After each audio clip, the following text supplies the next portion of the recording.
Hi, my name is Mark Norris, Senior Producer for Guerrilla Games on Horizon Zero Dawn. And here we are, finally with Paris Games Week. We premiered Horizon Zero Dawn at E3, and at that time we only showed the behind closed doors to a number of the media members, but we've never shown it publicly. And finally, we are going to do that here today. One thing that you should know almost immediately is, yes, you can explore everything that you can see here, but we're on a quest. Now, we've hidden that quest UI and that quest interface, but one of those two tribes that you saw previously in the trailer, one of them has given you a quest, and it's a quest of critical importance. And that quest is to get a very specific resource. It's a resource from the canisters that you can find on the back of this herd that we call the grazers. Now, why do you need this resource? Why does this tribe need it? What is happening in this world? Those are still things that we're going to keep a mystery, but you will desperately need to retrieve this because it's a critical part of what's happening. As you're looking at this screen, for the very first time, you're going to notice some of our UI or our HUD elements. Now, the art on this isn't exactly final, but you can start to see how the game is really starting to creep into what we're doing. You can see in the top middle part of the screen that there is a compass. Now, we've hidden our quest markers and our quest objectives, and we'll talk about a quest here in just a moment, but you can see a compass certainly denotes an open world style of adventure. In the upper right hand corner of the screen, what you can see is the very beginning of a level and an experience bar, so you can start to see the RPG elements start to seep in. In the lower left hand corner of the screen, you can actually see our health bar. It's unusual, it's painted like an arrow. Some of the tribal influences are certainly coming into the UI and HUD, and even though the art's not final, you can expect that those tribal influences will stay. You've seen a number of locales inside of the trailer for Horizon Zero Dawn. You've seen some desert, you've seen some snow, and of course you see here the forest. And currently Aloy is crouched in what we call some stealth grass or some tall grass. Stealth plays an incredibly important part of Horizon Zero Dawn. In fact, you can see the UI element for this. Right underneath the compass is a little circle. That is in fact a stealth indicator. And so Aloy will need to wait for the right moment in order to introduce that stealth attack. Sorry, little one. So we mentioned that there are a couple of RPG elements, right?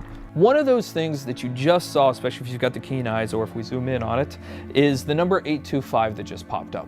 So that number 825 is incredibly important. Why? Because it denotes that there are, in fact, RPG elements hiding behind the hood. That is a damage value. We call that floating combat text, and you can see that number pop up. But now we've actually also gotten into the loot menu. Now, we've described previously how important the machine parts are to the world of Horizon Zero Dawn, but here we're showing you some of those parts. In fact, that flame coil that you can see on screen is one of the elements that's required to build explosive arrows. Now, machine parts are incredibly important. The economy, the entirety of the world of Horizon Zero Dawn is built around these machine parts. So here you can see Aloy picking up what is essentially a couple of health plants. Now, those will fill up your health if you get low, but the important thing here is actually what they represent. You will want to explore every nook and cranny of this open world. The ancient city, the tops of mountains, rivers and valleys, all kinds of settlements, because you never know what you'll find. Guerrilla's DNA is strong in Horizon Zero Dawn. We've talked about this game being an action RPG, but Guerrilla Games is really known for its action. What Aloy is going to do here, she's going to use what we call the explosive tripwire. And that is really used as a trap. It can be used as a defensive countermeasure, but it's mostly used as a preventative measure.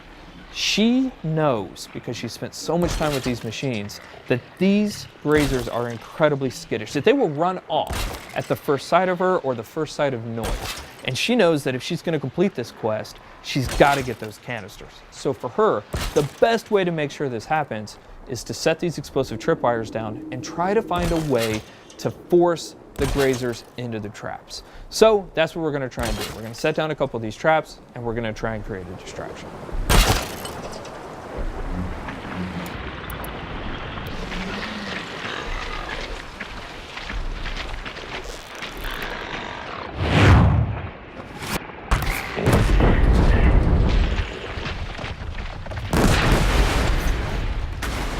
The machines in Horizon Zero Dawn do have herd-like activities.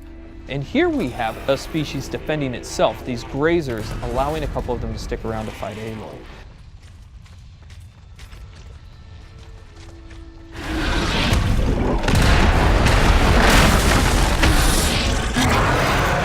This is the mighty Thunderjaw.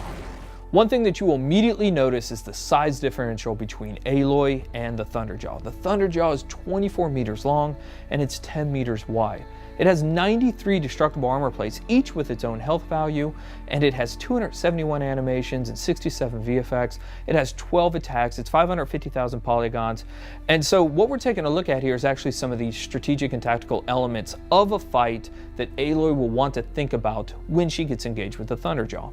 So we're going to take a look right here at the fact that there's actually some weak points on the Thunderjaw. As you're taking a look at the leg here, that orange muscle that you can kind of see underneath there, that is also a weak point. If you're able to hit that, you're able to do 4 times the amount of damage that you would ordinarily do.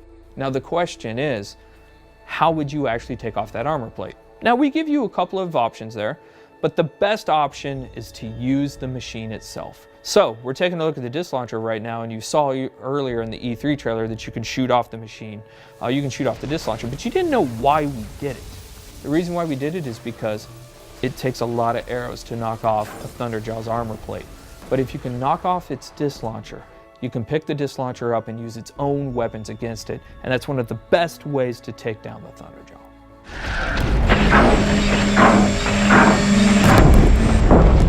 Fighting the Thunderjaw is an awe-inspiring experience. We talked previously about the fact that it has 12 attacks. A number of those attacks that you're seeing now you hadn't seen before. It's not that it has a tail swipe and a foot stomp and a little bit of a disc launcher attack. Shooting off those disc launchers is incredibly important for a second tactical reason. It has a 360-degree absolute assault with that disc launcher that makes it incredibly difficult for you to get anywhere close to it. So you're going to want to take off those disc launchers. But if you are, you'll notice now it still has a railgun and a mouth laser. So this thing's serious. Even though it's previously damaged, it still has a huge amount of attacks. So what Aloy is going to try and do here is try to find a way to tie the machine down so that she gets a brief window to figure out her next move.